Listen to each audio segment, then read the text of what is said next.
Hey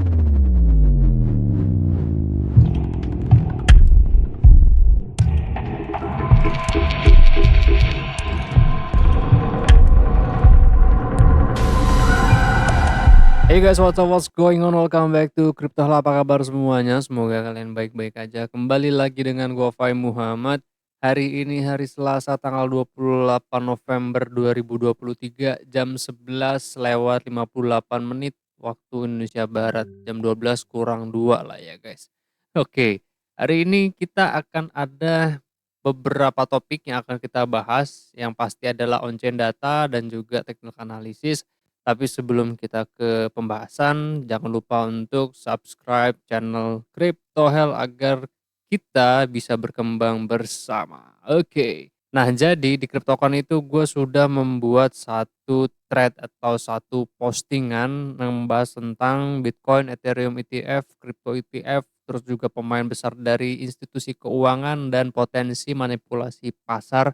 Ini berbahasa Inggris yang memang gua membicarakan tentang performa produk trust dan juga Bitcoin ETF yang dimana kalau kita ngelihat berdasarkan historical, teman-teman bisa ngecek di CryptoCon ya. Buat teman-teman yang memang belum punya CryptoCon, teman-teman bisa daftar gratis menggunakan link yang ada di sini ya guys. Nah, teman-teman ini bisa digeser sedikit agar kita bisa lebih luas untuk melihat bagaimana sih metrik itu bergerak. Teman-teman kan bisa melihat bahwa ada sentimen baik terhadap Bitcoin ETF atau produk ETF dan juga trust yang dikeluarkan oleh beberapa bursa kripto pada tahun 2008 kemarin. Itu kan memang cukup signifikan sampai dengan tahun-tahun 2021 yang dimana kita menemukan bearish market atau sideways trend ya. Ini memang ada faktor yang terjadi kenapa adanya stagnan dalam 2 tahun belakangan. Yang pertama adalah kan memang regulator itu banyak bermain atau banyak mencari masalah di pasar kripto karena apa? Volatilitasnya dan juga performa yang kalau kita lihat berdasarkan data yang udah ada daripada produk-produk konvensional kan memang saat ini kripto itu memberikan return yang cukup baik dibandingkan market konvensional kan. Tapi memang negatifnya adalah pasar kripto itu fluktuatif. Ya semua pasar keuangan ya pasti fluktuatif. Cuman yang memang rada-rada fluktuatif dibandingkan dengan pasar keuangan lain atau produk keuangan lain ya kripto seperti itu. Nah, dengan adanya jegalan dari regulator khususnya dari Amerika, memang ini membuat produk ETF terhadap minat atau interestnya investor untuk membeli produk ETF itu memang agak sedikit bukan menurun ya, tapi stagnan untuk 2 tahun belakangan. Namun dengan terjadinya kisruh yang ada di Amerika, melihat dari kasus FTX, terus kemarin Alameda Research Circle, terus Lunche di Korea, Terra Luna ya kemarin itu. Setelah itu terakhir Kraken dan juga Binance yang semuanya itu terkena masalah tentang regulasi dan beberapa faktor yang ada ya. Kalau FTX ya teman-teman udah tahu sendiri lah ya. Nah, kalau yang Binance kemarin itu kan memang kasusnya itu karena regulasi. Nah, tapi dari sini kita bisa membuat analisa sentimen dan juga fundamental. Melihat dengan apa? Melihat dari beberapa faktor. Yang pertama adalah pemain besar saat ini itu sudah melirik atau melihat produk ETF, makanya mereka mengajukan produk-produk ETF ini ke SEC ya. Contohnya seperti yang gue sudah bahas di 2 video ini ya. Nah, di sini satu, di sini 2 kita sudah ngebahas cara sentimen dan juga fundamental. Teman-teman bisa cek kembali videonya seperti apa ya, biar teman-teman paham apa yang kita bahas hari ini. Dengan kita melihat sentimen pemain besar, institusi konvensional, yang dimana kalau kita melihat kan memang mereka itu koneksi terhadap uang yang lebih besar dibandingkan market kripto saat ini yang sudah eksis, itu jauh-jauh lebih besar. Bayangin aja kalau misalkan kita ini membicarakannya lebih dari $1 miliar ya, Amerika. Nah, mereka itu memiliki koneksi dana sebanyak itu, bayangin aja kalau misalkan 1% aja uang-uang para investor tersebut yang berada di pasar konvensional yang di mana memang mereka tidak mau memegang pasokan Bitcoin-nya secara mandiri. Kalau kita kan sekarang megang pasokan Bitcoin dan kawan-kawannya secara mandiri.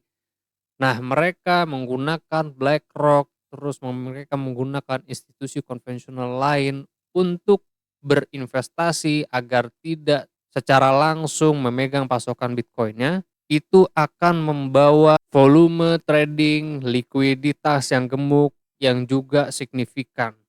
Nah, jika volume trading atau volume pembelian, anggaplah 1% barusan yang gue bilang ya, itu sangat gemuk di pasar kripto masuk dari para institusi konvensional tersebut, akan berimbas positif terhadap harga. Nah, ini yang gua bahas pada kesempatan postingan kemarin, ini semalam ya, 14 jam yang lalu. Tapi juga memang ada sisi negatifnya. Sisi negatifnya itu ya pasti para bursa kripto yang sudah eksis hari ini ya, misalkan contoh Binance, Toko Kripto dan kawan-kawan, ini harus lebih berinovatif terhadap memberikan kenyamanan dan juga keamanan kepada para investor kripto atau pemain kripto saat ini, agar tidak termakan oleh strategi-strategi yang sekarang dibuat oleh para institusi konvensional. Karena apa? Karena kalau gua ngelihat dari sisi negatifnya saat ini, pasokan Bitcoin, pasokan Ethereum yang nanti akan dijadikan produk ETF, itu akan banyak supply-nya berada di dalam wallet para institusi besar ini, yang di mana ini akan sangat-sangat mudah untuk mereka membuat manipulasi pasar. Kayak misalkan contoh, anggaplah kayak harga-harga sekarang ya. Harga-harga sekarang ini memang agak sulit untuk dianalisa secara technical analysis, karena apa? Karena gua menduga akan ada FUD atau akan ada skenario market making yang akan dilakukan oleh para institusi besar karena melihat potensi SEC akan konfirmasi atau ACC Bitcoin ETF dan juga Ethereum ETF, maka dari itu mereka akan mengambil harga bawah terlebih dahulu. Yang nggak mungkin, gua nggak tahu ya apakah dia akan ngegerek harga ke 18.000, 15.000 atau 12.000, yang nggak ada yang tahu. Tapi yang pasti adalah dia akan mencari harga paling murah dari harga saat ini. Sekarang kan 38.000 ya. Ya bisa jadi turun 50%, bisa jadi turun 30%, kita nggak ada yang tahu. Tapi yang pasti adalah gua sangat-sangat khawatir atau sangat-sangat antisipasi akan terjadi penurunan yang cukup signifikan. Walaupun kita sudah membuat sebuah analisa, memang penurunan harga itu potensinya adalah 32.000 something ya, 32.000, 33, dan ini memang adalah harga yang cukup wajar kalau kita hitung berdasarkan technical analysis dan juga Elliott Waves. Dan pertanyaannya, deadline-nya sebenarnya kapan sih si Bitcoin ETF ini dan Ethereum ETF ini itu akan ada atau terrealisasi, deadline-nya kapan? Nah, teman-teman bisa buka ini ya, ini Twitter-nya Binance, nama akunnya adalah @BinanceVIP. Jadi teman-teman harus make sure ya, bahwa tanggal berapa nih, tanggal 10 bulan 1 2024, tanggal 15 bulan 3 2024. Nah, ini kan semua 2024 ya, yang kemungkinan besarnya Bitcoin ETF pada tanggal-tanggal tersebut itu akan di-approve oleh SEC. Kalaupun yang nggak di-approve, ya kita sesuai berdasarkan kalender ini aja. Karena tanggal inilah penentuan apakah Bitcoin ETF itu di-approve atau tidak.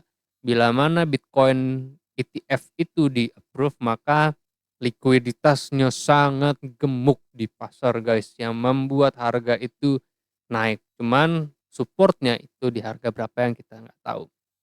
Nah, kembali lagi ya, kita bisa melihat bahwa matriks per bulan September untuk fund holding interest atau minat dari Bitcoin ETF itu mulai naik cukup signifikan yang di mana kemarin kan ada penurunan, berarti nggak ada, minat atau apa namanya, unlock premi itu dia terjadi di sini di bursa-bursa kripto yang udah ada ETF-nya, lalu ada kenaikan, sekarang juga ada kenaikan yang cukup signifikan, berarti minat per bulan September setelah terjadinya kemarin itu Kraken dan juga Binance, terus juga, kita mendengar bahwa BlackRock itu dia mengajukan Bitcoin ETF, makanya ada kenaikan yang cukup signifikan dari sini.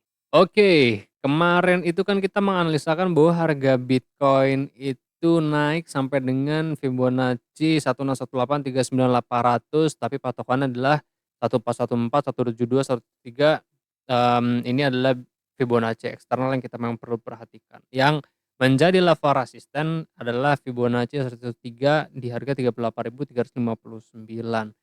Karena kemarin juga gue sempat bilang pada video ini ya, kalau nggak salah bahwa gue belum menghitungkan kenaikan di sini apakah sudah menyelesaikan wave 5 atau belum. Karena kalau kita lihat-lihat kemarin kan terakhir di sini ya. Nah ini apakah sudah ending diagonal atau belum, ini yang belum gue hitung karena secara struktur belum kelihatan, tapi kan 3 ke 4-nya udah kelihatan kemarin. Makanya kita menduga bahwa harus antisipasi karena ada potensi inilah bearish divergence pada 15 dan juga 1 jam, 15 menit ya. Nah, maka kita harus melihat 13 sampai dengan 1018 sebagai level resisten. Ekspektasi gue adalah 39.800, 39.198. Ternyata ini yang menjadi level resistance. Nah, potentially harga saat ini itu bergeraknya kemana? Kita akan melihat ini ya guys. Ini gue menggunakan time frame 15 menit. Jadi ada 2 potensi di sini. Teman-teman harus melihat yang terjadi di sini ya, bahwa kenaikan harga ini kan sudah menyelesaikan wave 5 dari minute degree-nya. Nah, minute degree ini, impulsif ini, umumnya adalah atau common-nya adalah penurunan itu 30, 50, 60% dari kenaikan yang ada di sini. Makanya teman-teman harus melihat Fibonacci 05, Fibonacci 06 yang teman-teman tarik dari bawah sini sampai atas sini sebagai level support. Maka dari itu teman-teman harus melihat Fibonacci ini ya, 36.715, 36.247, 35969 ini sebagai toleransi ya. Ini dia 786, 886 ini sebagai toleransi. Berhubung kan Fibonacci 05-nya itu udah breakdown, tinggal Fibonacci 0618 itu bereaksi menjadi level support. Nah, kalau gua melihat secara logika atau analisisnya, maka teman-teman harus memperhatikan pada time frame 15 menit. 15 menit ini kan yang terjadi adalah koreksi W, X, dan Y atau double kombinasi ya. Jadi yang terjadi penurunan adalah W, X, dan Y. Ini kita harus melihat dulu apakah pada perhitungan W, X ke Y-nya penurunan di sini itu sudah memberikan struktur diagonal, mau itu dia leading diagonal atau justru ending diagonal. Kalau dia maka hitungin gini ya, 1, 2, 3, 4, dan 5 makanya dia A, B, dan C sekarang baru ntar 1, 2, 3, 4, dan 5 seperti ini. Atau ini belum selesai 1, 2, 3, dan 4, 3, 4 tuh A, B, dan C kan. Makanya baru mau nurun ke 5 untuk menyelesaikan wave Y-nya baru ntar dia naik. Gitu. Maka ada beberapa level support yang perlu teman perhatiin. 786, 886 Fibonacci. Ini gua nggak concern untuk ini ya. Tapi gua lebih fokus sama 113, 1272, 141, 1618 yang kemungkinan besarnya atau potensinya adalah di range harga 36.349, 36.475. Ini menjadi level support pada wave 5 ending diagonal ya. Ini ending diagonal 1, 1, 2, 3, dan 4, dan 5 baru ntar A, B, dan C gitu ya. Karena kalau gua hitung-hitung secara analisis ada 2 potensi guys. Bahwa ini menjadi level support baru entar dia naik sampai dengan 39.617, 39.276, 38.980, A, B, dan C, seperti itu. Atau worst case of scenario-nya ini kita hilangkan bahwa penurunan sampai dengan Fibonacci 1.13 pada harga 34.579 karena tekanan jual atau sentimen nanti negatif yang akan dibuat oleh para market maker. Kemungkinannya sih seperti itu ya, karena kalau kita lihat kan sekarang baru FUD kemarin doang Binance kan, makanya harga turun, terus gara-gara Kraken kemarin kena FUD juga sama, yang membuat banyak investor itu yang wait and see dulu, banyak juga investor baru atau investor muda yang justru trust-nya itu hilang karena exchanger sebesar Binance pun bisa terjegal masalah yang cukup lumayan, makanya banyak yang buang barang.